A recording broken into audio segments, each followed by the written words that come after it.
Hello, everyone, and thank you for making the time to join us. The past few webinars we've hosted were more focused on the data libraries offered in SimaPro, and today's webinar is a bit more pragmatic. So we will go about how to manage all that data. So the session will be around 90 minutes, and we'll do our best to answer all your questions. Before we start, I'd like to mention that we will be recording the session, and you will all receive a copy of the recording by email tomorrow. And the recording will also be made available on our YouTube channel and also our SimaPro Help Center, which is accessible at support.simapro.com. It usually takes a day or two to find it there. So again, we really welcome your questions. This is your time to ask us anything you want about the topics we're going to talk about. So feel free to use the chat box, and we will try to address the questions immediately if they're relevant to what the speaker is talking about, or we will address them at the Q&A at the end.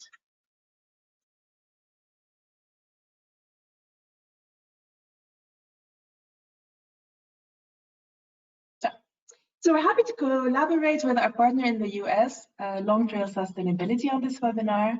So thank you, Shelley, for joining us this morning for you. Shelley has been at Long Trail for almost 10 years, and she's built an extensive experience in educating organizations about the impact of their choices on their products. And throughout the year, Shelley has conducted many LCA projects, from high-level screenings to ISO-compliant full comparative studies, as well as a number of critical reviews. Many of you may already know, Shelley also provides the technical support to SimaPro users based in the US. So glad to have you on board with us, Shelley. Thanks, Ruba. And next to that, we have Michiel Oele, who's our SimaPro product specialist. Michiel is a dear colleague of mine who's been at Play for, I think, over 25 years. So glad to have you on board, Mr. SimaPro. Yeah, thank you, Ruba. And I'm Rupa, the Senior Customer Service Specialist. We may have communicated at some point via email or otherwise. I've been at Play for 8 years, and I always like to say my main role is to try to help users get the most out of our SimaPro and our other family of tools. So glad to be here. Some stats that we're proud of as Prey. So we have a global reseller network who sells SimaPro across the globe.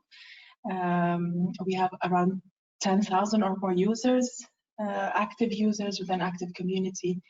SimaPro users come from around 80 countries last time we checked. And at the end of November, Prey celebrated 30 years, so we're very proud of that. And one of the partners from our network is, of course, Long Trail Sustainability, where Shelley works. And Long Trail focuses on lifecycle assessment and sustainable product development. So they are also the creators of the DataSmart lifecycle inventory package, and have extensive LCA training programs, which also include certificate programs, beginner to expert and expert level courses.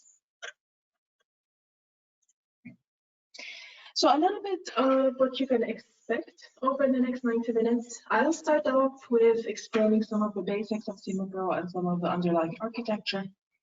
And then I'll switch over to Shelley, who will explain the joys of updating your SimaPro installations. This is one of the most asked about topics if you look at the types of support questions we get. After that, we'll move on to Michiel, who will tackle backups and archiving and share some of the best practices of what we also recommend to clients throughout the years. We will brush up on basic data exchange, because I think the whole topic, if you want to go into it completely, then it will take a webinar on its own. But we're happy to explain the basics, and we want to share some tips and tricks with you. So before we go on to the basics, some of the features that we will be explaining could be depending on the type of SimaPro license you are using. So we're curious to know more about the audience and curious which SimaPro license you are using at the moment. So I'm going to take a minute to launch a poll, and it would be great if you provide us with your answers. So which license are you using? If you don't know, you can also just say other.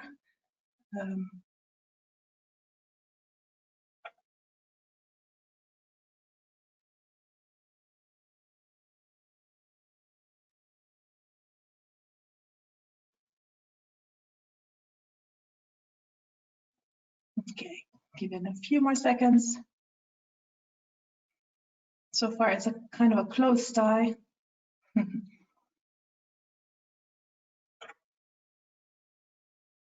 Okay, I'll close it and share the results. I hope you can see the results now.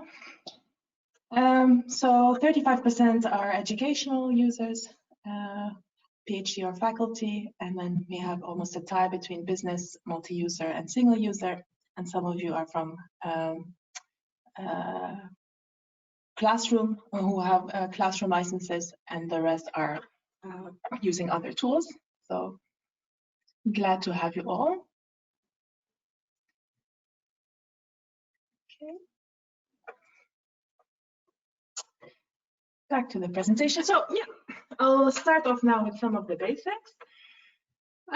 So this slide shows the building blocks of SimaPro, which are the basic components, basically. So we have a software part that is separate from the database part. So the software comprises of the SimaPro client, which is basically the SimaPro application you open as a user. And in the case of the single user installation, the client communicates directly with the database. For multi-users, there's an additional piece of software called the database server. And this controls and organizes access to users and databases, and also allows, for example, users to work in a shared database. So this is organized via the database server. So the software components, as you can see, are connected to the database part. The database is actually where the data libraries are located, where you save your projects, where the methods are available, and of course the underlying general data, which comprises of the units, the substances, and yeah, other general data. Excuse me.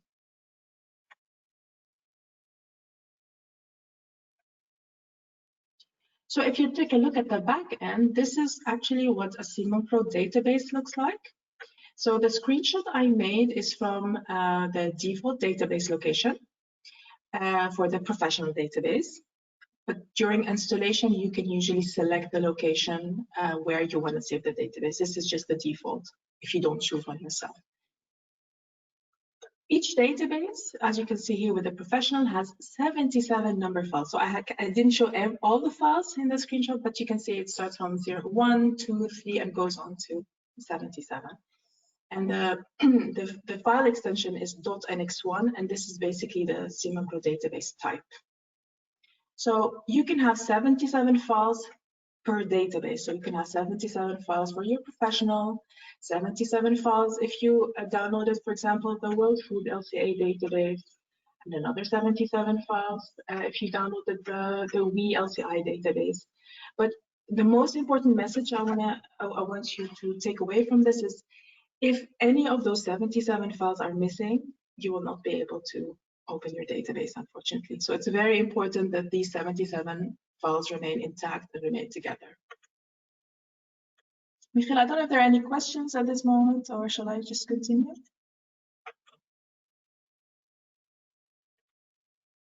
Not yet, Ruba, thank you. Okay. Okay, great. So this is the backend of the database. If you look at what you actually see in SimaPro, if you go to the libraries section, you can see that there are a number of data libraries that are available by default. So you have AgriFootprint, eComment, ELCD, USLCI, and so forth. We also have a separate library which contains all the methods. Now, as best practice, so we can already start with the first step, we advise you not to select or by default select all libraries. This is for two things, mainly performance. If every time SimaPro has to check all the processes, then I don't know, I don't even know at top of mind how many those are together, but it's a lot of data which can slow down performance. And another one is just best practice. Let's say if you're using eCommand, just select one of the different system models. It's not advised usually to mix and match between different models.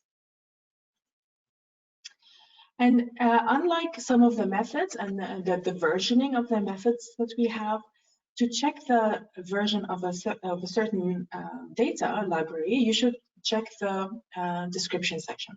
So if you select one of the eCommand libraries here, you can see that this is eCommand 3.6 data, and this is the compilation data. This is more for internal purposes. But sometimes you have to do a little digging to find the versioning. What you might not all know, so other than those default libraries that we provide within SimaPro, if you go to help, additional data libraries, it will take you to a web page on our help center, which provides a list of all the external data libraries available in SimaPro format. So some of them are included by default, but some are external. We have had a bunch of questions from users about why that is, and why do they have to do the additional steps of downloading extra databases and then importing them. So maybe it's good for you to know that there are some factors that come into play before we decide whether or not to include a database by default in SimaPro. So, for example, how relevant is the data for all users? If it's something like very region-specific or sector-specific, it could be accessible, relevant, I mean, for only a small number of our users, so that's why it's downloaded separately. Another big factor is actually some databases come at an additional fee, so users have to purchase an additional license to be able to access the data. Other than additional fees, some data providers have their own terms and conditions. So let's say with the EF database, not all users are eligible to download the data or download it for free. So in that case, we have it as a separate download where people can check the terms and conditions, and if it applies to them, they can download the data. And one final consideration is also sometimes the size of the database. So we have quite a large data library, Exaiobase. That's a huge input-output data library. So if you really want to use it, you can download it externally, but it can slow down performance again if you have it with your regular data.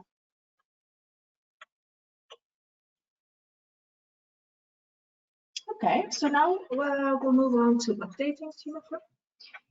And just like before I move on, hand it over to Shelley, maybe just a little bit of background about the update process.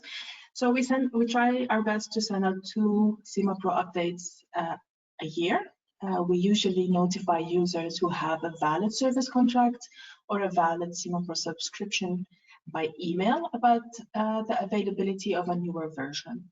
So it's important for us, of course, to always make sure we have your latest contact information, the correct email address. So usually you receive an email with some instructions, and we provide an overview of what's included in every update, and that's expanded in the What's New manual. And we roll out the updates usually over the course of a few weeks. So not all users get the same email blast at the same time, and that's for us to also to manage the support load and any unexpected bugs that could arise before all users have received the update notification. What I want to stress here is there are 2 different sets of update instructions. So let's say you've been a loyal updater and you've updated every time we've sent an update, then usually you can just go use the regular update instructions, let's say. as if you're going, let's say, from 910 to 911. The difference is in this update, it just covers the data gap between one version. So in this case, yeah, it doesn't have any eco-vent because eco-vent was not included in the last release. It does include the agri-footprint data, for example. But let's say you've missed a few of the past updates and you're updating, I don't know, from SimaPro 9.0 or even SimaPro 8.5 or something like that, then you don't have to do multiple updates to get up to speed with the latest version. What you should do is just select the full update manual. And in that sense, it includes all, it's a kind of a cumulative update. And in one go, you should update your manual, update your data in one go. So I just wanted to point out, please double check before you start the update process. Okay, what version of SimaPro do I have? It's always good to have a second check at the eco-vent version as well, to see which version you are, and then decide, okay, which update manual is relevant in my case. So I'll be handing on to Shelley in a second, but we were also curious regarding updates. We know it could be time intensive, and that's why I guess we stick to twice a year. But we were also curious who carries out the updates at your organization. Is it you, the user, or do you ask your IT, for example, for help? So I just launched a poll. It would be great if you give us your input. Okay, I think we have a clear winner. So far, it's the end user themselves.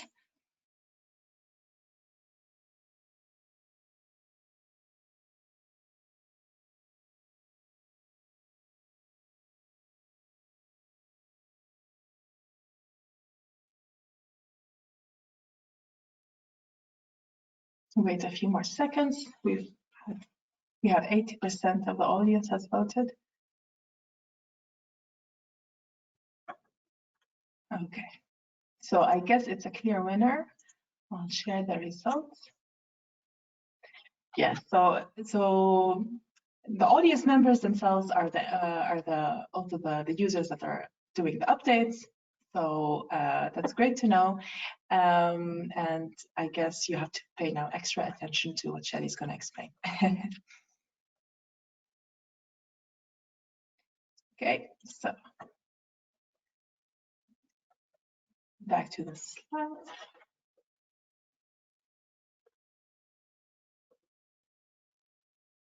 All right, well, great. Thanks, Ruba. So going back to the building blocks, both components, the software components and the database, have to be updated separately.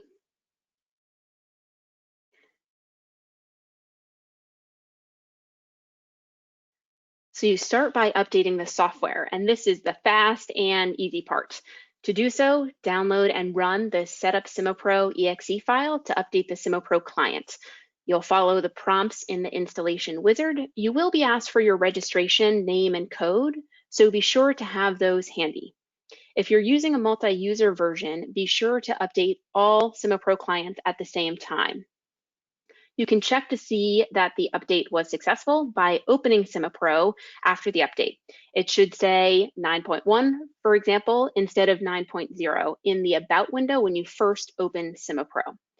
If you're using a multi-user version, you will also download and run the Setup Server exe file to update the SimaPro database server. Note this isn't always required. The update manual will specify whether or not the SimaPro database server needs to be updated in that particular release.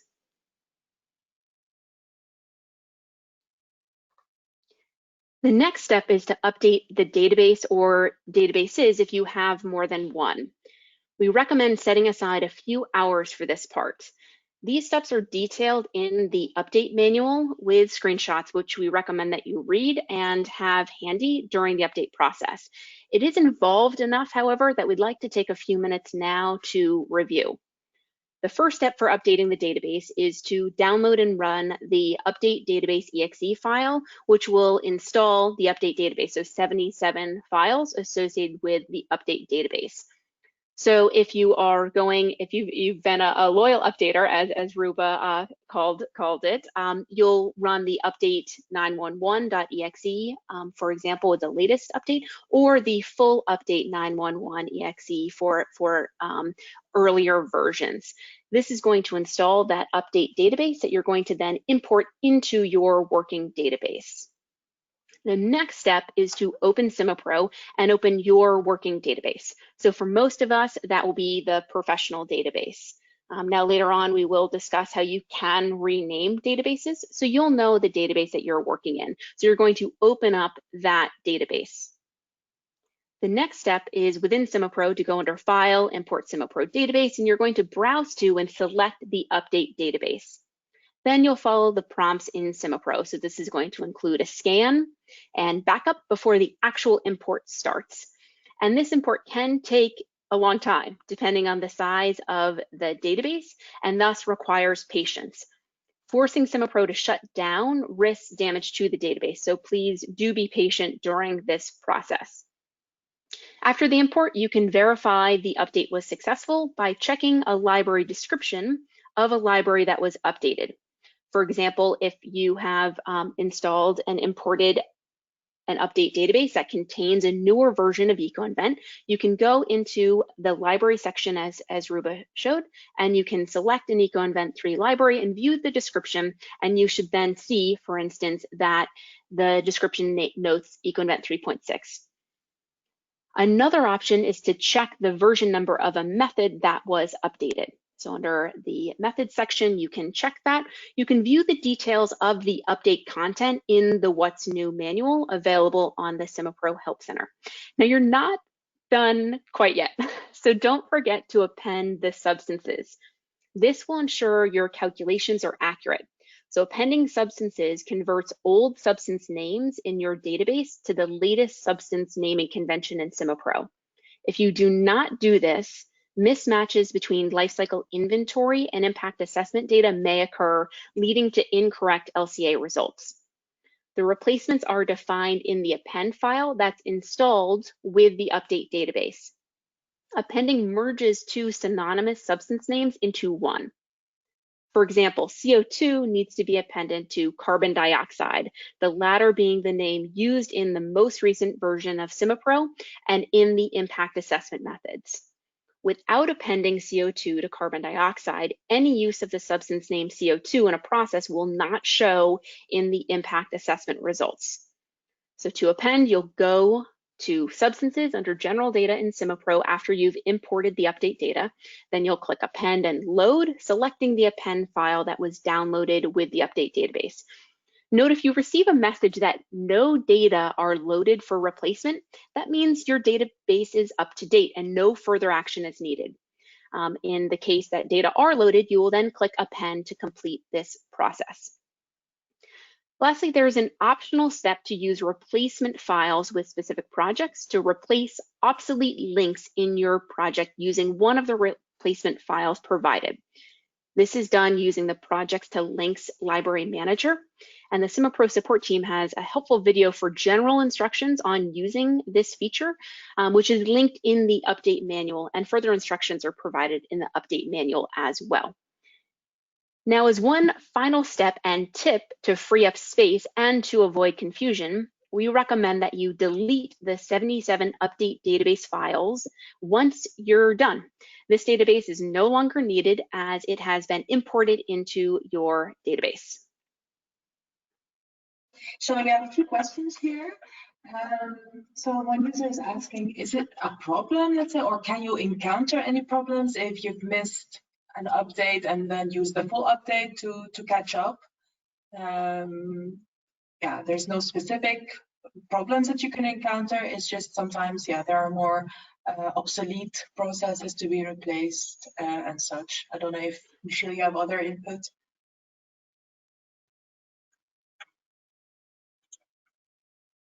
I think you're still muted. I was busy typing answers to a lot of people. Could you rephrase the question? Repeat the question, please. Oh, are there any should users be concerned basically if they've missed a few updates? Like, could they encounter more problems if they do the full update than a regular update? No, not specifically. Well, when you do a full update, it sounds like you replace everything, but very often it's not really needed to replace everything. If you know that, for example, you missed the last 2 updates, you can just include the libraries from those last 2 updates, and you don't need to update everything. I think the most stressing part is the size of the updates. So if you want to do a full update, you may want to split it in 2 or 3 parts so that your computer can handle it. That's how it is. No. And regarding the append file that Shelley was talking about, there's another question. Is there a specific file just for the new substances that will be added? No, the append file is cumulative. So essentially, the latest append file simply includes all the appends of the last, I don't know, 15 years or something. So you would be okay. So if some substance was appended from A to B and then from B to C and C to D, and you would happen to have all those names in your database, using that append file would solve more or less all the problems and realign your substance names to the latest. Okay. Shall I move on to the next slide, Shelley? Yes, please.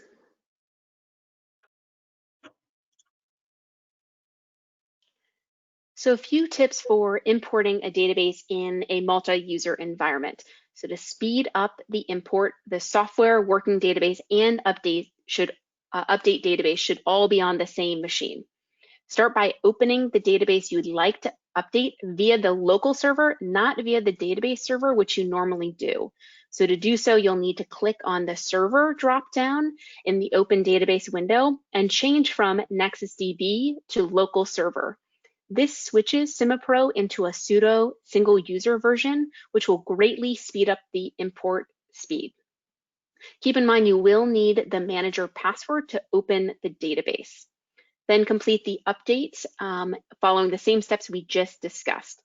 As an FYI, users and user types are defined on the database level and will remain unchanged after an update. Once you're done, exit SimaPro and open again via the database server, switching the server back to NexusDB, thereby switching SimaPro back into the multi-user mode.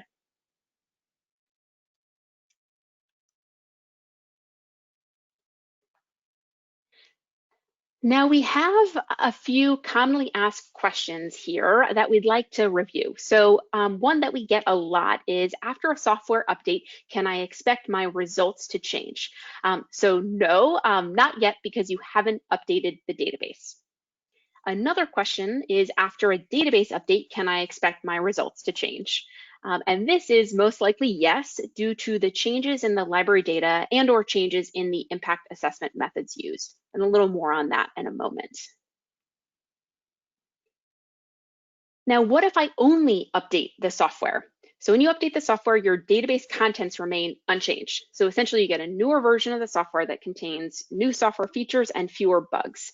So it's important to realize that a software update isn't going to touch your database. So it's not going to touch your libraries, it's not going to touch your projects or your methods. So if you just update the software, you're not going to see any changes in your database. Now, after a software update, why do I sometimes need to do a technical conversion of the database when I first open it in SimaPro? So this is often rather confusing, especially when folks haven't actually conducted the import update yet. So they've just opened the software and now they're opening their database and they're asked to do this technical conversion. So a technical conversion allows your database to be opened by the newer software version, but it does not change the contents of the database. Once a technical conversion takes place, you can't open that particular database with older versions of SimaPro. So that's why when you are using a multi-user version, all clients should be updated at the same time.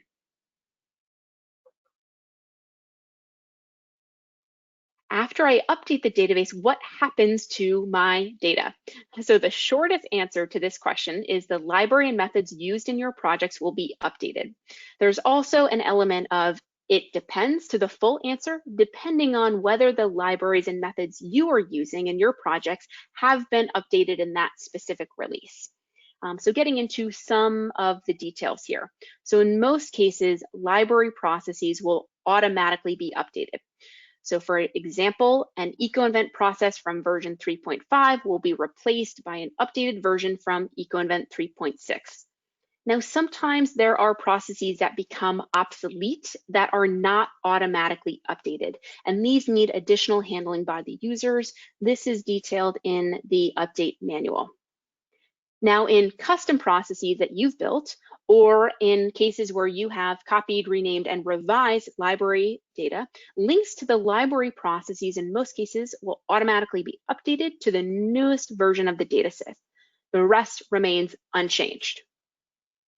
The default impact assessment methods that come in SimaPro are going to be automatically updated or replaced by the newer version. One note is that methods cannot be deleted. Therefore, obsolete methods are going to be moved into the superseded category. Now, custom impact assessment methods are going to remain unchanged. This is true even if the only change you made was to copy and rename a method.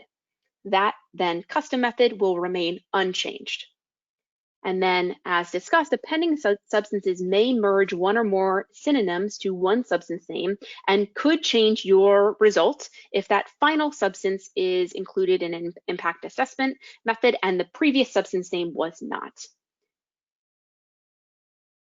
So now I'm going to hand it over to Michiel to discuss backups and archiving. But before I do so, Ruba, are there any questions that you'd like to have me or the team address now? Yes, so let's pick up a few questions indeed.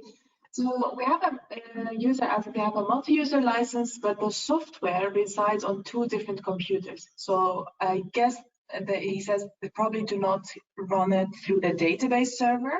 So in the updates, would they need to update the server? So if they are not utilizing the SimaPro database server and instead they're running their multi-user version essentially as pseudo single user version. So if their database resides on their machine, and then they will not have to update the SimaPro database server because it is not being used. Yes, exactly. That's my understanding as well. And another question is, when you switch to local server, as we mentioned, to speed up the update, let's say, does a user have to copy all the 77 database files to another folder, or do you, when you switch, that they'll automatically appear, let's say, in your local server? And I guess that's basically, yeah. Oh, sorry, go ahead. Right, so if they do not automatically appear when you switch to local server, there is a browse option, and that's where you will then navigate to that folder where your database resides. Mm-hmm. And Michiel, maybe a question for you. So one of the users has a classroom license, so for 40 users, what does it imply to update the software on the other 40 computers at the same time? Like, what is at the same time, you know? And are there any tips to manage that? Definitely.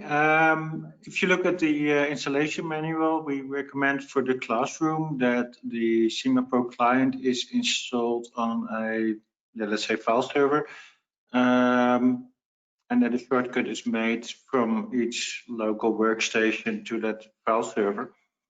It doesn't mean that you only need to update once, because you start SimaPro from the file server. It's actually loaded on the workstation's memory. It will slow down slightly the performance, but in terms of updating, it means you only need to update that specific installation on the file server rather than installing or updating 40 or whatever workstations individually. And of course, I know there are modern systems that make images and that sort of things. If you use those, then it's not really an issue. I hope that that helps. And if not, yeah, feel free to send emails to support, and we'll try to help you.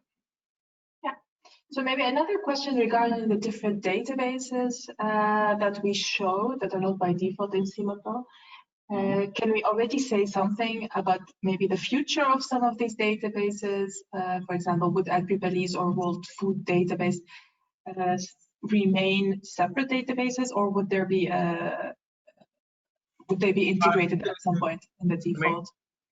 What you explained is there are a number of reasons to keep them separate, and yeah, I don't think these reasons will change for these specific databases. But yeah, I cannot exclude that a database at one point will be included in the default database. But overall, it's not really making a difference if a database is available as a separate database or is included in the normal update sequence. I mean, if we release it as a separate database, yeah, we can update and release it whenever we want. We're not dependent on an update cycle. And the other thing is that if you're not interested in agricultural processes, you're not bothered by any updates. So yeah. Well, I think we have another good question from one of the users who are, for example, working on a project that requires them, for example, to keep using eComment 3.5. So they prefer for purposes of a specific project, maybe not to update the entire database. Yeah, what could we suggest in this case? Yeah, that's always a bit tricky. Because when you update SimaPro with the latest equipment data, all your projects will automatically also be updated. I think that's clear. At least I hope it's clear for all the users. So if there are projects that you don't want to be updated, yeah, in essence, you need to separate those from your current database. And there are two options to do it. And one is exporting the projects with the underlying data to keep it separate, or a bit quicker solution maybe to simply copy the database and rename it, which I will explain later. Say, okay, this is a copy with only equivalent 3.5 or 6 or whatever. Just meant to finalize those two projects. And yeah, it's not rocket science, but my experience is that very quickly you get copies and copies and copies of copies and final copies and backup copies and final all that sort of things. So and there is some database management needed. So it's very important for yourself to make clear to your colleagues, okay, this is the version where we work in the latest version of eComEvents, and this is the version where we work in a previous version of eComEvent, but only for this and that project. Okay, I think we can continue and we can take some questions later. So I'll move on to the next slide. Yeah. So it's my turn now. Thank you, Shelley, for your explanations. This is really about the backups and all the other things. Some best practices, really. Yeah, backups. Yeah. We keep repeating it. It's create backups once at every month or whatever. We hope you don't need them, but yeah, I'm working with Spray for 25 years, and I have had not too many, fortunately, but several, let's say, stressful emails saying, "Oh, my laptop was stolen," or that sort of things. And especially if you're a PhD student and you're 1 month away from graduation, you really want your backup. but also if you are a consultant or whatever. So if you, make sure you get these backups. Previously, Ruba explained what a database entails. You can do it yourself, creating a SimaPro backup file. But major organizations typically have the databases on a file server and they have their own backup copies and that sort of things. And again, yeah, I mean, you have these professional organizations and you have these IT departments that typically charge a lot of money. And when you ask for a backup, then suddenly there is no backup. So really make sure you test it. So once every year, ask for the backup file to be restored and make sure you can enter it. If you create a backup from SimaPro, in SimaPro there's a backup functionality. It's actually preferable to be creating a copy of the database yourself.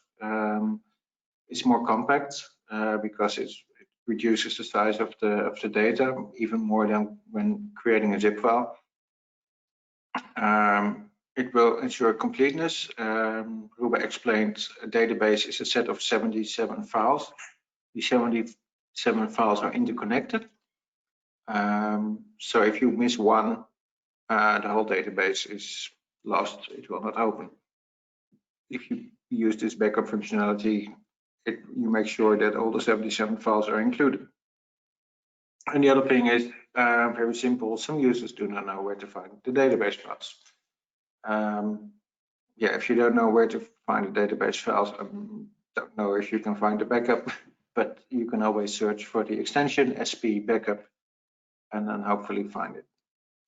But the essence is make sure you regularly make backups. If you are a professional organization, there will be daily, weekly backups. If you are a student and you have, or whatever, one-person consultancy, even then, make sure you get a backup. Put it on Google Drive or OneDrive, whatever. If your laptops explode, stolen, or whatever, you still have your data. You don't want to use weeks, months worth of work. Having said that, it's I mentioned Google Drive, OneDrive, and all those things. We found that some people use SimaPro databases on OneDrive, for example, or Dropbox, that sort of things. And I'm very sorry it's not working because it's too slow. And it gives all sorts of interruptions and that sort of things. And it gives a lot of support questions. And ultimately we find, you use Dropbox, you use OneDrive.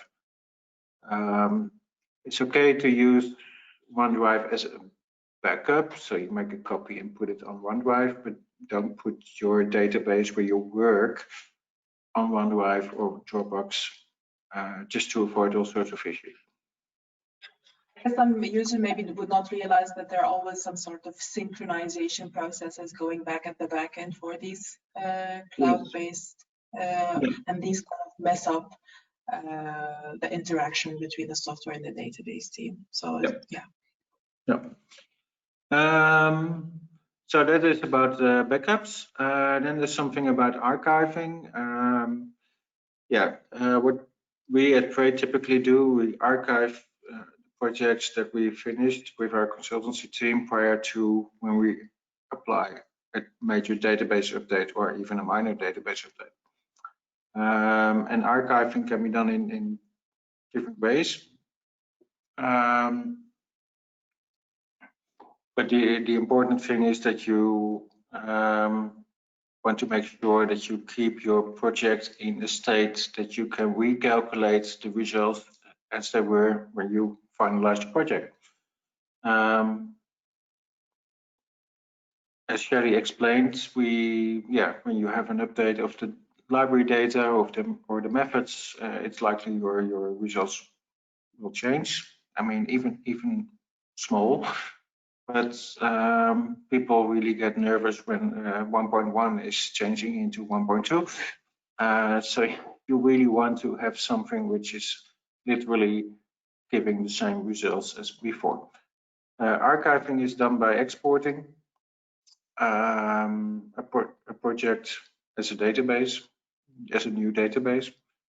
And if you do that, we recommend to archive it in a different directory.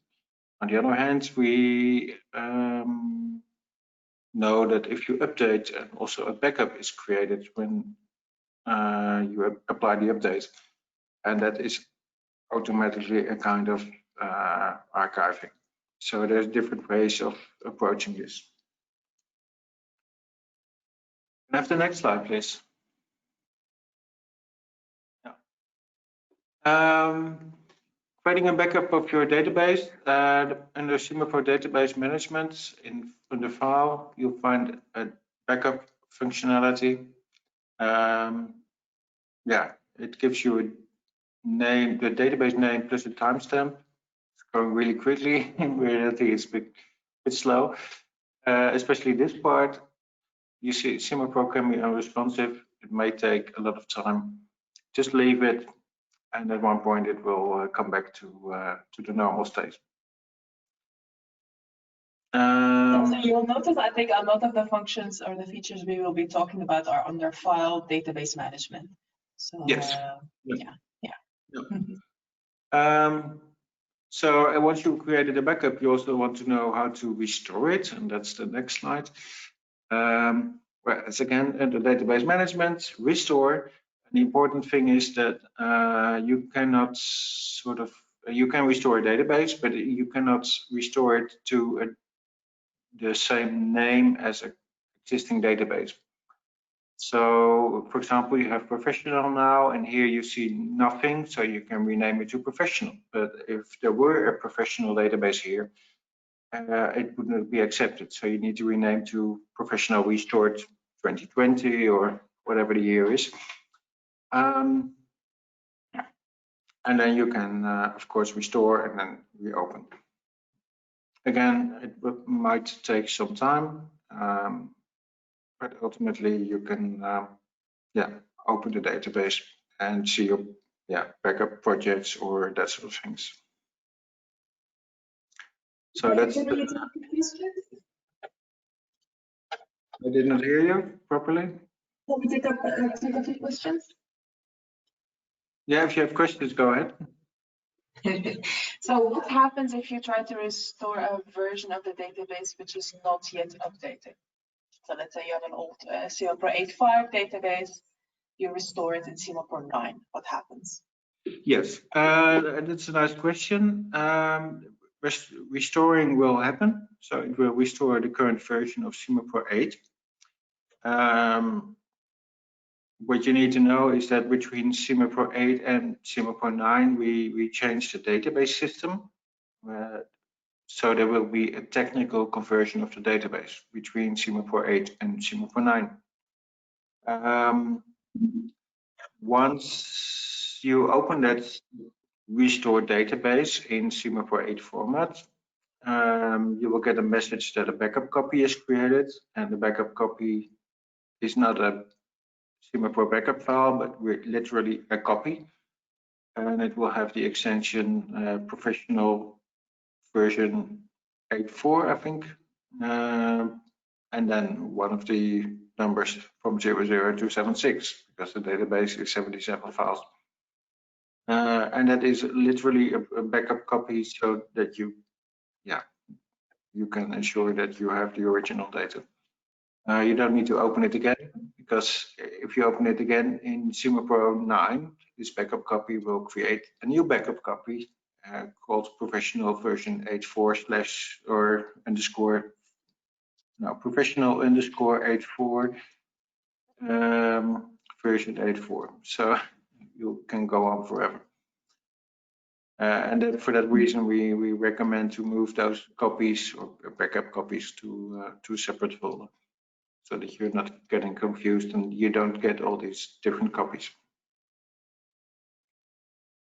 Are there more questions? Yes.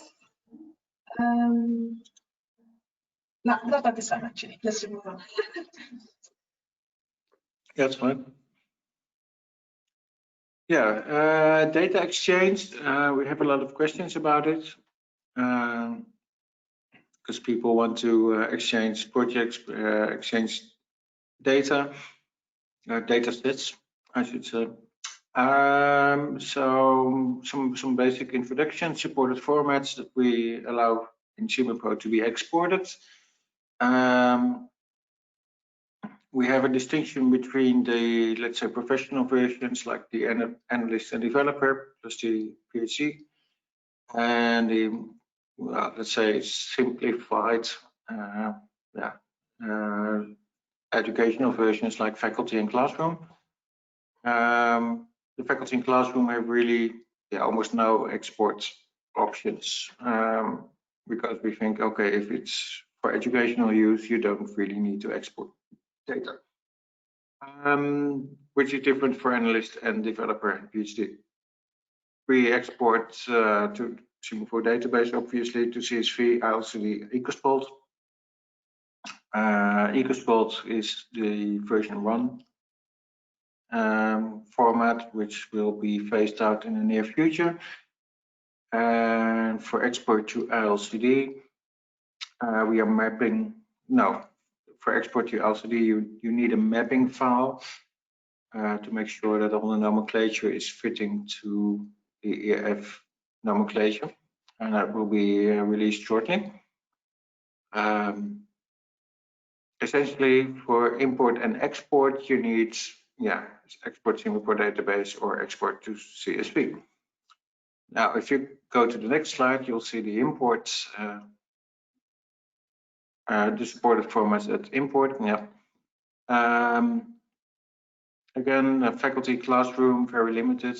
We do allow import CSV and import database because import SimaPro database is needed for updating your database with the new libraries. Import CSV is also useful.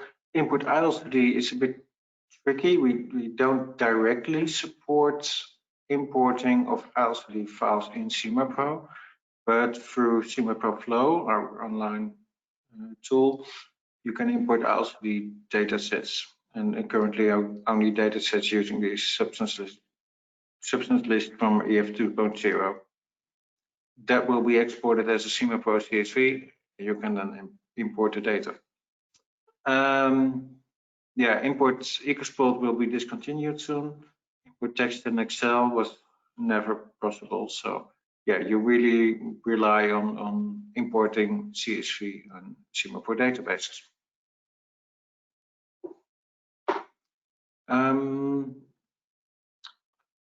We often get the question when to use what, because we have import export SimaPro database, import export SimaPro CSV. When you should use which option.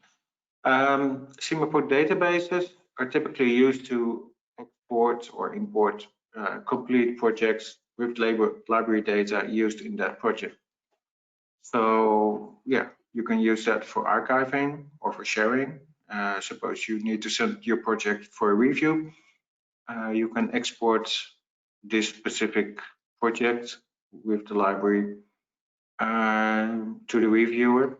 And the nice thing is that actually the reviewer does not even have to have a SimaPro license, because with the SimaPro demo, he can open the database and still review your data. And I say review, that's literally viewing. He cannot make any changes and that sort of things. And there are some limitations in the SimaPro demo. There is limitations on the detail which you see on eco event and that sort of things. But if your reviewer is only interested in your own projects, not so much in the underlying eco event data, this should be sufficient. It's important to understand that with import and export SimaPro databases, there's no synchronization possible. If you import a project all the data that you may already have in that project and have a similar process name or product name will be overwritten. So yeah, you have to be a bit careful. The other thing is with eco events, we see that there is an increasing number of processes. There is an option to include only library items used in the project to reduce the size, which sounds really good. But the thing is with eco events, you know that there are two different, let's say, flavors of eco-event libraries that we offer. One is called unit processes and one is called system processes. System processes are already calculated processes, and they can be used for speedy calculations. So it's a single process which summarizes all the results of what could be a process tree of like 15,000 unit processes. Now, if you use this include only library items and you use unit processes, even if you use one unit process, it means that all the 14,999 other unit processes will be included in the export. Yeah, that's how it is, but it means it takes time. And in general, because the databases are getting bigger and bigger, you simply need to allow time and be patient, grab a cup of coffee or tea, and do something. Before we move on, Michel, to CSV, can you expand a little bit more what you mean by it's not possible to sync projects? Do you mean it's not the preferred way to continuously exchange projects back and forth between users?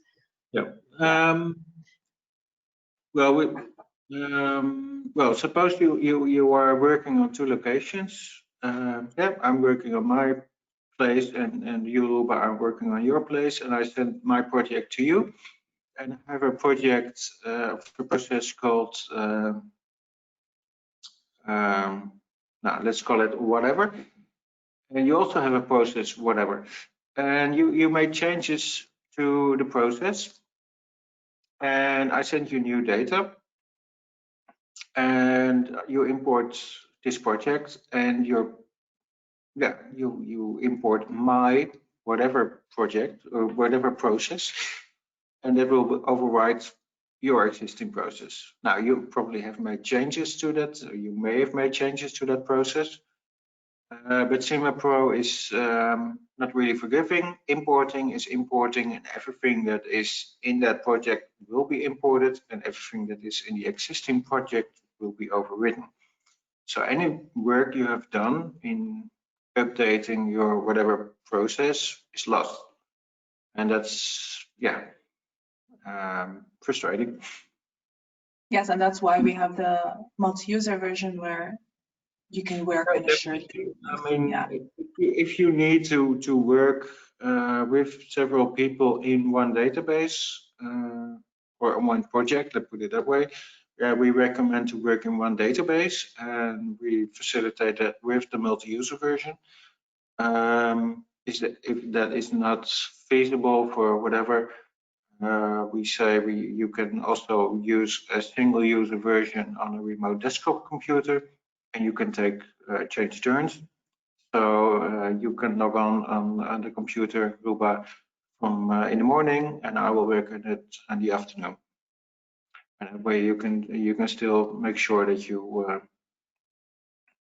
have all the same correct data.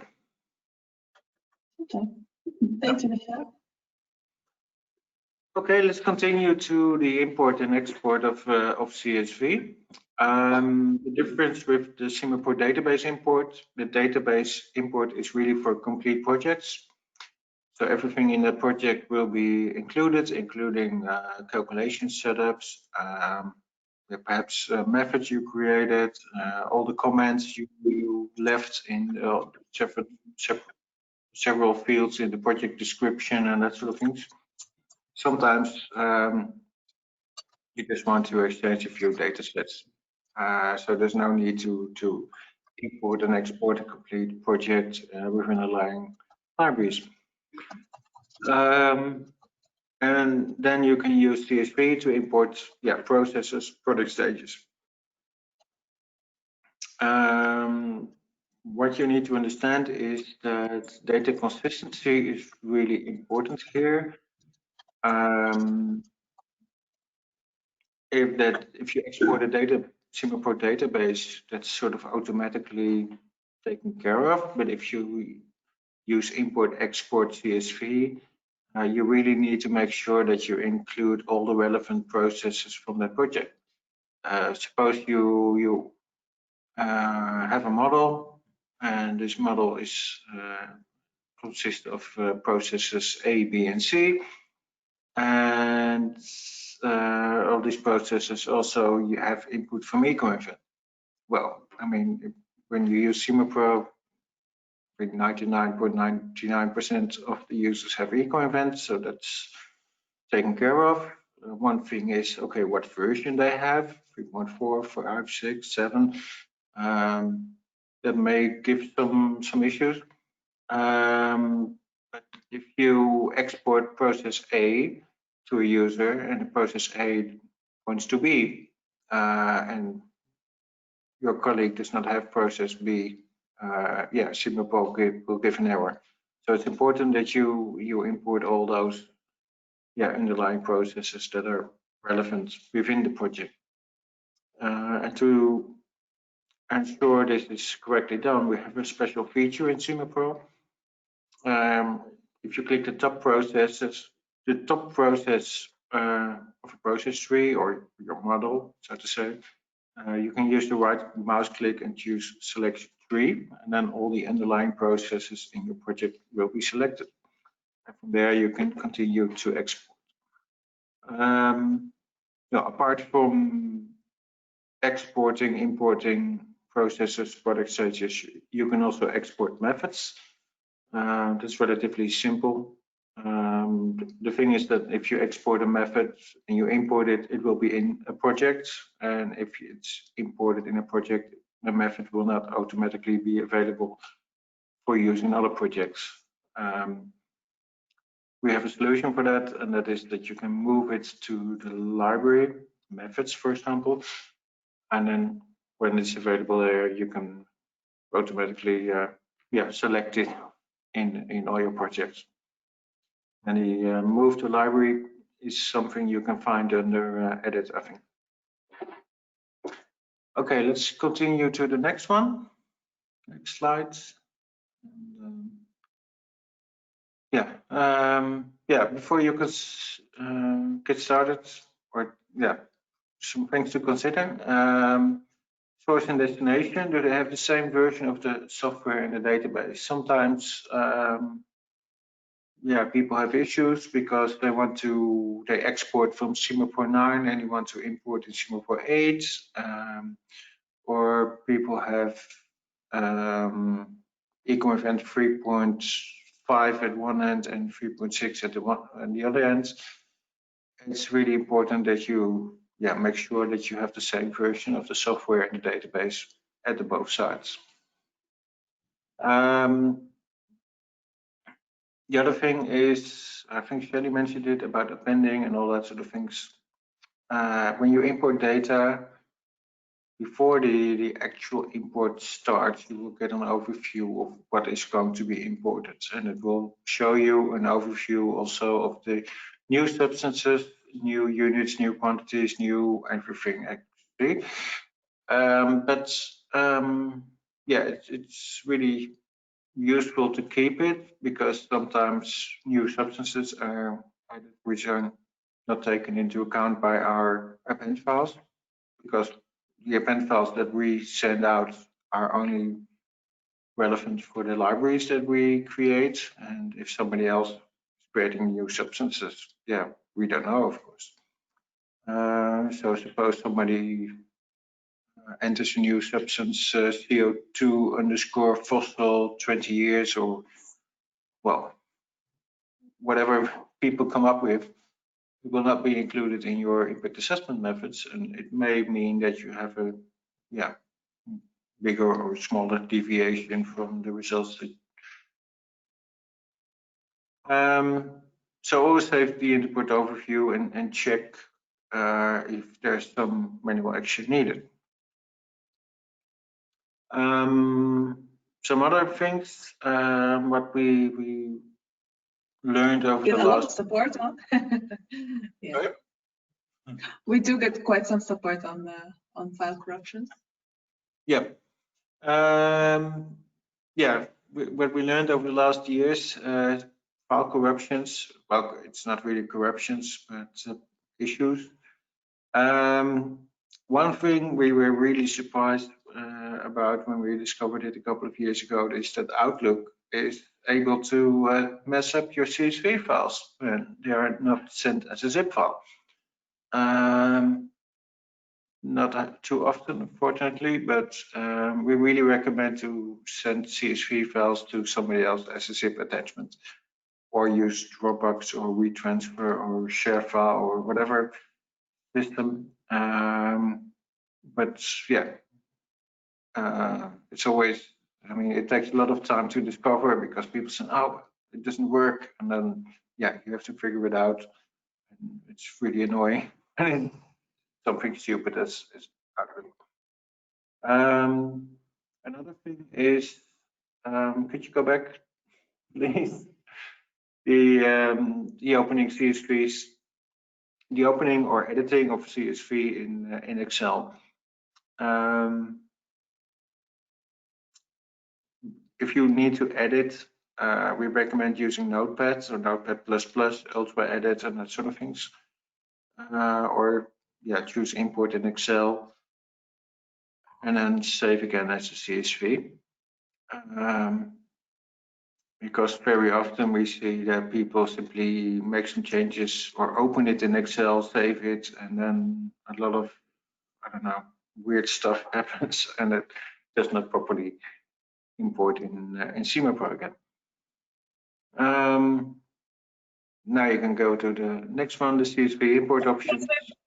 A few questions about it already. So, right.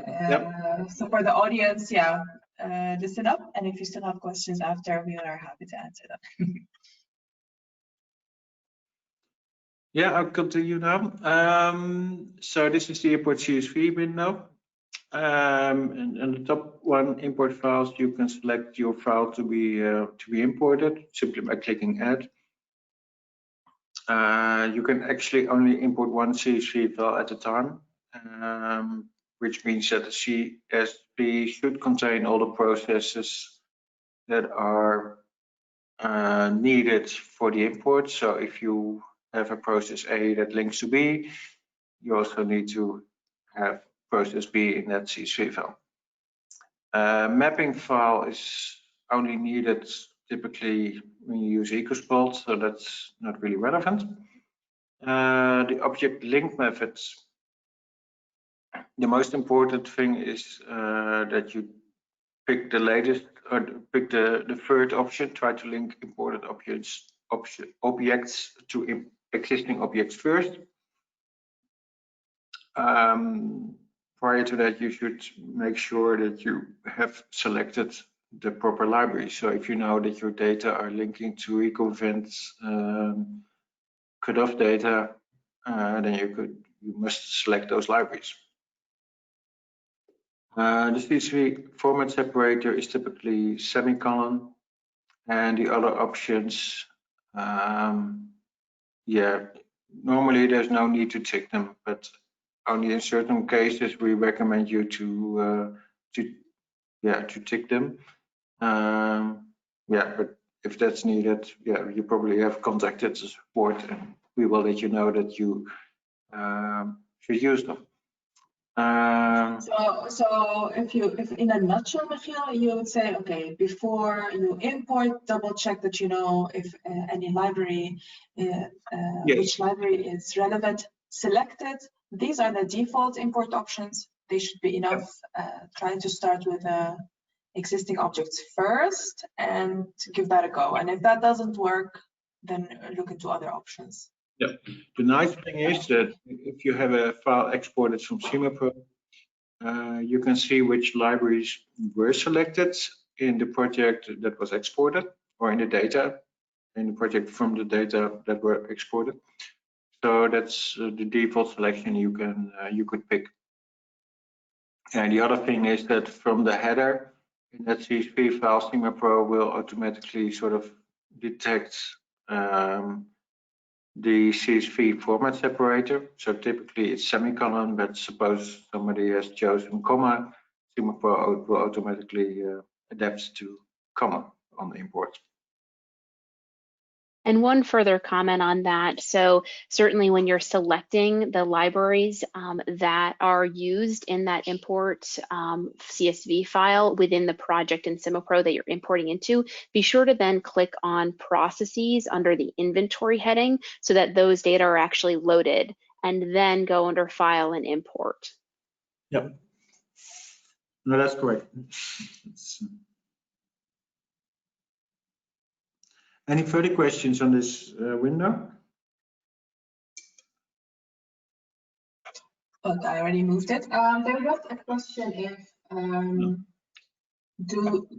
like in general, should you always skip the process identifier, and in which special cases would you require other options? Sorry. Skipping process identifier is something you should typically not do. If the process identifier is essential for the updating. So if you exchange data with somebody else and later on you send an updated version of your data again, and this person has used a skip process identifier, there will probably be an issue because yeah, the identifier has changed, but the name is the same, and then SimaPro has a problem matching. So yeah, typically the other options do not check, and it will be okay. Okay, thank you. Just to be mindful of the time, we have around 20 minutes left, Michiel. Yeah, I noted. Yep. Yeah, going to the exports. Yeah, actually, the choices on export are relevant for the choices on the import. If you go to the selection, there's current selection, all of this project, including libraries. Especially if you use equivalent unit processes, we recommend not to choose the last one, all including libraries, but you could choose all of this project.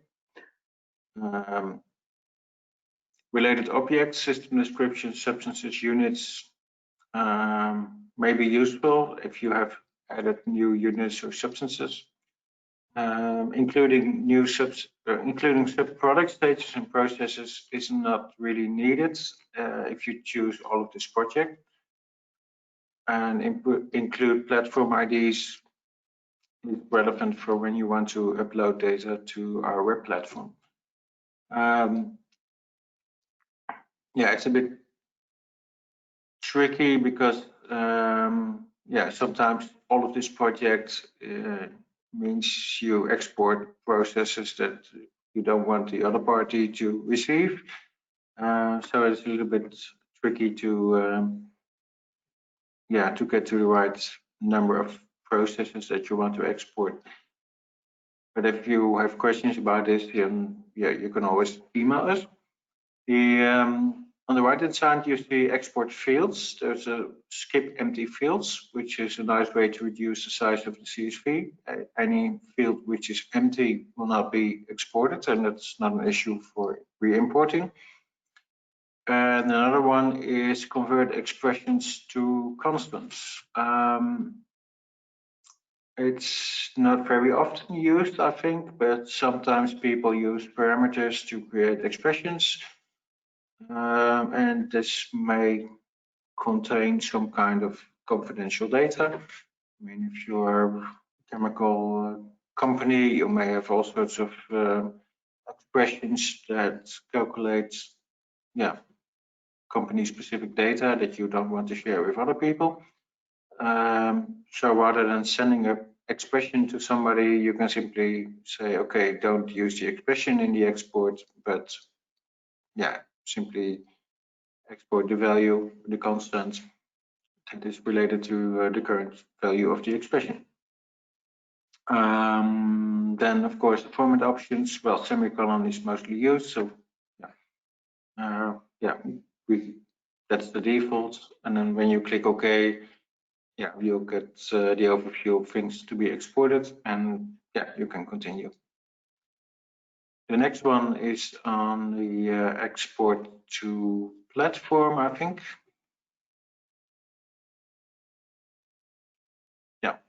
We have a special export to platform functionality, which is really to facilitate the export of desktop data for import in the SimaPro flow on our website.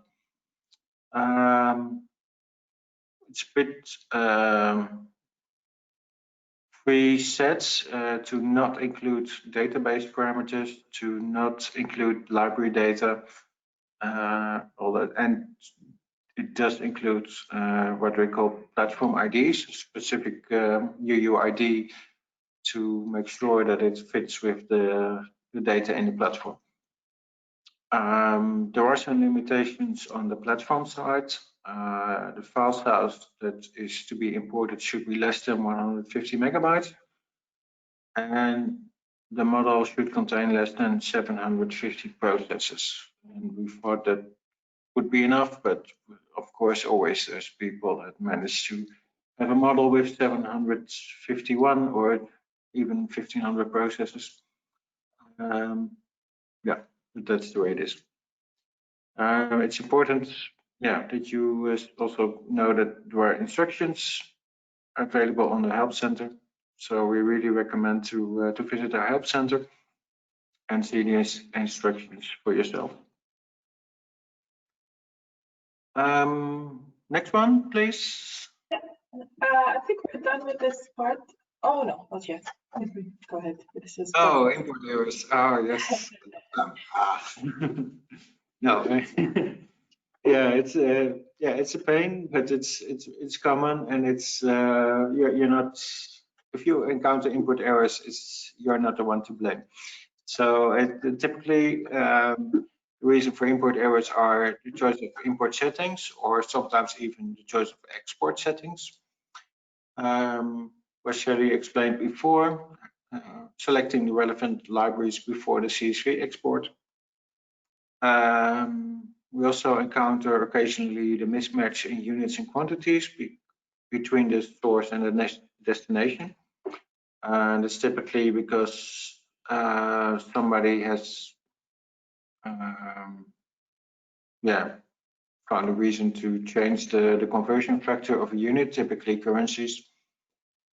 And the other thing is duplicate process identifiers, but that's mostly related to the choice of import settings and all that sort of things. If you have these import errors, don't be ashamed. Simply send an email to us, and we'll try to help you out.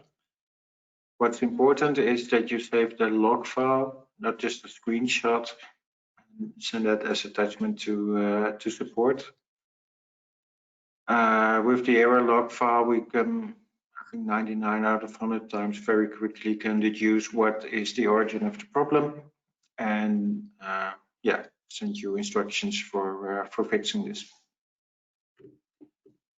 But again, I mean, please save the file and not send a screenshot. Typically, the screenshot does not contain all the information. So, and the other thing is screenshots. They tend to be really small in our support system, so it's almost impossible to read. But that's a practical thing. You can take a few quick questions, Michiel. One is from a user who's asking, why is the CSV file slightly different or not strictly identical, depending whether you export a process when you're in the open process, let's say, or if that process is just selected from the Explorer. Should there be a difference? I would say not. Ideally, no. Ideally, as far as I know, they are the same. But if we find there are differences, then yeah, let me know and send some examples. I'm gonna check now, of course. But Yeah. Yeah. And if there is an import error regarding a mismatch in units, can you correct it, or does it just fail? So in our experience, yeah, the error messages are quite explicit. So it can tell you, okay, what is the unit and what is the mismatch, but then it's up to the user to correct either the source or the destination, because SimaPro, yeah, recognizes a conflict but doesn't know what is the right choice. No, correct. I mean, SimaPro is really persistent about data consistency. Anything which is not consistent is not accepted, and that will lead to an error. Sometimes people confuse warnings and errors. And errors are really blocking import. Warnings are saying, okay, we found a substance which has too many characters. We simply, yeah, cut it off at like 50 characters, and yeah, we continue the import. But so a warning is not blocking, error is blocking. Yeah. And then, so one user is asking, oh, sorry, go ahead. now the other thing about solving the issue, it depends a little bit on what the problem is. My recommendation is to stick to our nomenclature, conversion factors, whatever. Because if you make changes to your current database, whenever we send an update, you will encounter the same problem. So you may solve one problem for once, but the next update you'll find another problem. And maybe one more question before I move on to the tips. One user mentions they've kind of been informed to delete the process identifiers manually when they want to import a certain CSV file. Is that correct?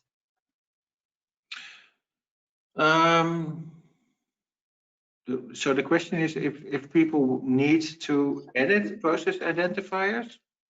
To delete them basically from the file before import. No, essentially there should be no need, because either, well, the process identifiers are used to update processes. If that's not needed, then there's this option skip process identifier. But if you are in doubt, contact us, because it's so specific and when you should do what and when not, because it depends on, for example, the linking method, the export methods, all that sort of things. What you don't want, for example, is that you suddenly import, for example, all the equivalent unit processes in your project. That's an option if you remove all these process identifiers, and suddenly you have all this data in your project which you don't want, because once they are in your project, well, it's a lot of data. That's for one. And the other thing is that if equivalent is updated, that's really nice, but the data in these copies of equivalent in your project will not be updated. So yeah, if in doubt, just feel free to reach out. Okay. No. All right. If you like, I can take over the tips part, so you can take a bit of a break, and we can resume with a few more questions after that. Yeah. Okay. Yeah. Thank you. This here. Yeah. So we just wanted to share with you some handy tips and tricks that we get asked every now and then, and we thought, yeah, it's not maybe the most obvious feature. So we can show you, for example, how to rename a database. Again, it's under the file database management, and then you can rename the database. And you can see, for example, the name here is professional. Oh, is it not playing? and then you can simply type in a new name, click OK, and then the name of the database will be changed to the new database. And if you look at the back end, remember where I showed you all the 77 files, they will also be renamed to my database 01, my database 02, and so forth. Just be mindful if you have a multi-user license, and you will need manager rights to do this. Another tip to speed up calculations is to just change the processes from unit to system library. So it's just for the purposes of the calculation. So in the calculation setup window, as you can see, you can switch between the current library and the replacing library, and the calculation will be much faster. So the calculation that is running, that just ran now, I tried it just doing it with my with a unit processes, and it took around 31 seconds on my computer. And as you can see it now, when I just switched it, yeah, here you can see again, when you switch it from unit to system, it was just a matter of seconds. So that's a nice step, especially in multi-users, when the performance can sometimes be compromised depending on where the location of the database and so forth is. And another tip, I think it's something we brushed upon previously, is the best practice, just don't select all libraries. Again, number one, it could affect performance. It could slow down SimaPro calculations, but another time, and it's also helps you avoid mixing and matching different libraries together. And finally, I think this is something you may not be aware of. You could always request a fresh, like a clean database from us. So let's say you're using SimaPro 9, and you have like Ecommerce 3.5, and as one user mentioned, they are not ready to update yet. But you still are curious about the data, or you want to start a new project with the latest data, you can just keep your old database, send us a line and say, hey, I'm not ready to update, and we can send you a clean professional database for that version where you can start new projects. So that's just good for you to know. And I think that was it in terms of slides. So thank you all. I'm glad we finished in time. Actually, we still have a few minutes for questions. So we can pick a few. And Ruba, I'll make one comment on the fresh, clean database. This can be particularly helpful in classroom licenses. So when a new semester starts and a professor may want a fresh, clean database, so they don't have to go in and delete students' projects or delete users, getting that fresh, clean database can be a really nice way to start the next semester or the next year. Yes, thank you. I forgot to mention that, sorry. Thank you. So one of the questions, okay, so we showed how to rename a database, but how can you actually rename a project? Well, in SimaPro, if you just open the project and go to the goal and scope, and there in the description you can change the name of the project. So you just have to first open the project and make the change there. Maybe we got a few questions about data exchange between different tools, especially between SimaPro and Gabi. Michiel, maybe you can address this one. I know it's not straightforward. Is it something that users can do alone, or what would you advise them? It's always a tricky issue. As far as I understood, Gabi is supporting import of LCD data. So once we have the new mapping file, this should be possible. The thing with exchanging data between the different tools, whether it's SimaPro and Gabi or OpenLCA or Theme, whatever, Umberto, is that all these tools have different ways of modeling and also different nomenclatures. So there will always be challenges, and there's not a single tool to blame that they are not doing it right or wrong. but it's always a challenge. But ILCD or seems to be the most practical way of exporting data. The most realistic is to export data as a system process so that you don't have a complete model, which makes it a bit easier to import the data in a new tool and to adapt all the substances. Okay, thanks. Yeah, we're just out of time. I'm afraid there are at least 10 questions that are still open. So what we will do is we will send all attendees an overview of these open questions with the answers. So we will take time to answer those and send to everybody via mail. Thank you so much, Shelley and Michiel, for this great session. I hope, looking at the questions, I think that the audience has learned a thing or two this afternoon. Just to repeat, you will all receive a recording by email tomorrow, and you can find it as well on the Help Center in a few days. Thanks again, everybody, for joining. No, can I repeat that? Please, if you have problems or questions about import-export and that sort of things, let us know. Send an email to our support desk, and we'll try to take care of it. But also in general, if you have questions about data management and that sort of things, feel free.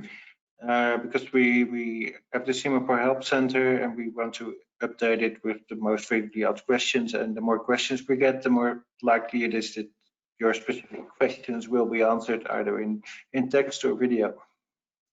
I also want to thank Ruba and also Shelley. Thanks very much, and all of the people that attended. Thank you, and have a nice day, evening, morning, whatever, where you are. Thank you. Okay, goodbye. Goodbye. Thanks, everyone. Bye-bye.